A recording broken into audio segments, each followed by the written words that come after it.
Itu Yuk, dasar. duduk. Mulai depan. Ini bukan ini punya kalian bukan dia. Benar. Benar. Iya. Jadi Nah, ayo mulai. yang kita lihat itu di bagian raw data. Di sini ada warna-warna yang kayak tadi dijelasin sama Bu Putri untuk artinya itu jumlah DNA awal yang ada di virus. Terus Excel nggak sih? Ini Oh, dulu. terus coba. Terus di sini juga selain raw data ada data temperatur tingkat keluar. Nih, terus ada juga data ini apa yang ini? Run Yang perjalanannya, tadi, cycle-nya. ya. Run metode-nya. Nah, terus untuk ngelihat CT-nya itu bisa dari yang raw data tadi. Di sini dilihat. Nah, ini CT-nya. Ini kan positif kan? Tapi CT-nya nggak ada, harusnya kan ada. Berarti tadi kemungkinan kita kebalik naruh yang positif sama yang negatif. Soalnya yang negatif ada CT-nya. Nah, terus selain bisa dilihat di sini, bisa juga dilihat di Excel. Nih, kalau di Excel kita langsung masuk ke bagian yang well data. Terus nih, ini hasil CT-nya. Nih. Ini jelas sekali ya nak ya, positifnya sampai nggak ada CT, Iya, negatifnya ada, yang Negatifnya malah positif ada. ada, kemungkinan Kemungkinannya besar terbalik. yang positif sama yang negatif. Ya. Nah, terus untuk hasil sampel yang kita itu yang ini, yang unknown. unknown yang HPV. Ya. Nih yang 13 itu kan dia CT-nya hasilnya 22.000.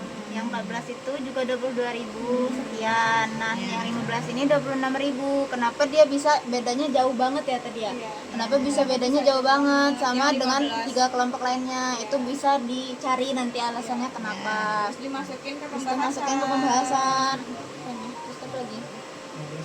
Gitu dong. Yang sesuai yang dijelasin Bu Putri tadi, semakin tinggi CT maka semakin rendah jumlah DNA awalnya yang ada di sampel. Terus itu kebalikannya, semakin rendah CT maka DNA awalnya itu semakin tinggi. Iya.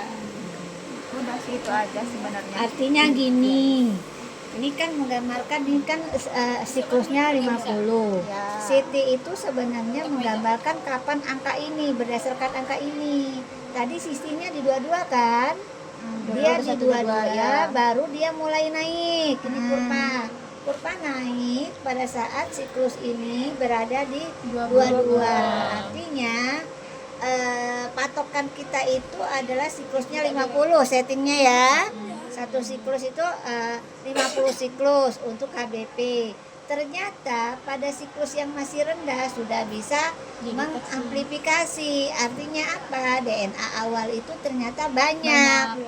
Semakin banyak kandungan DNA-nya atau korelasinya ya, dia ekivalen dengan DNA awal. Jadi semakin rendah CT itu akan semakin banyak DNA-nya. Maka pada siklus yang masih rendah dia sudah bisa diamplifikasi. Gitu ya. Pada siklus yang masih rendah dia sudah bisa diamplifikasi. Paham? Tadinya kan kita pakai patokannya 50 siklus. Nah, semakin besar misalnya dia sampai 40 baru dia naik ya. Ini itu menandakan semakin kecil. Nah, ternyata dari keempatnya itu sebenarnya di bawah 30 ya, tapi yang mention sendiri itu ini nih. Yang 26 ini tadi, yang lain 22, dia 26 sendiri gitu.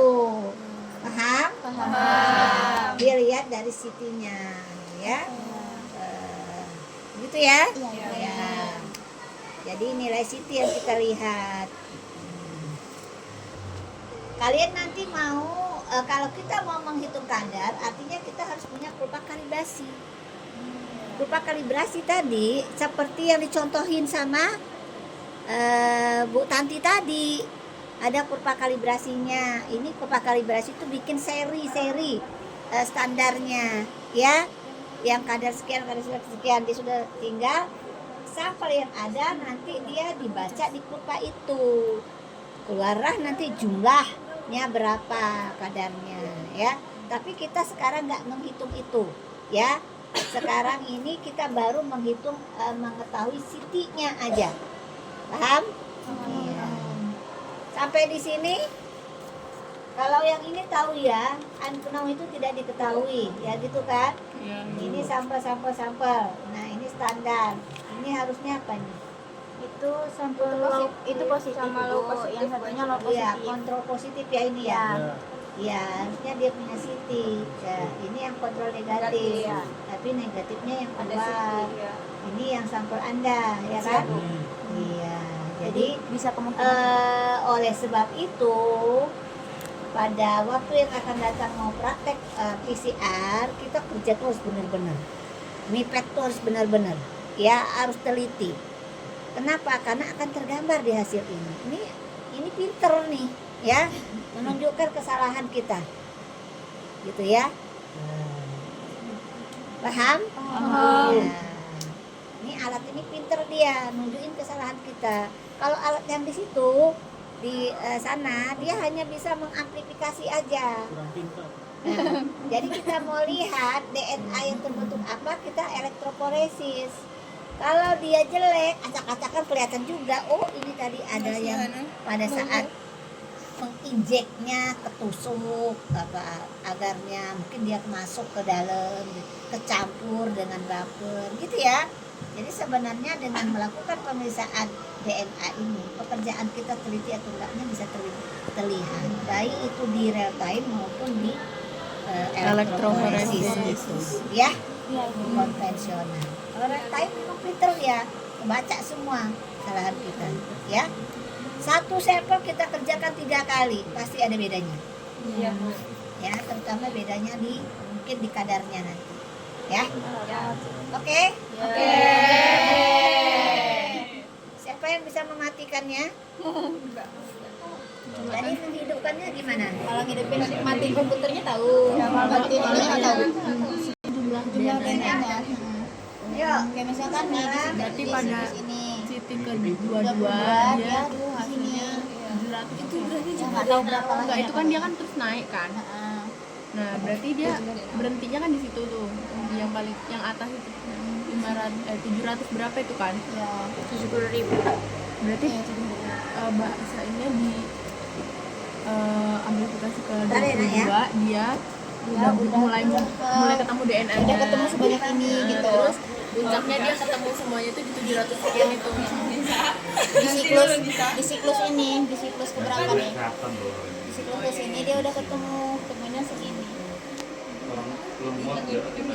Ayo Pati, pulang. Enggak ya? Pulang enggak ini? Madam udah, Madam.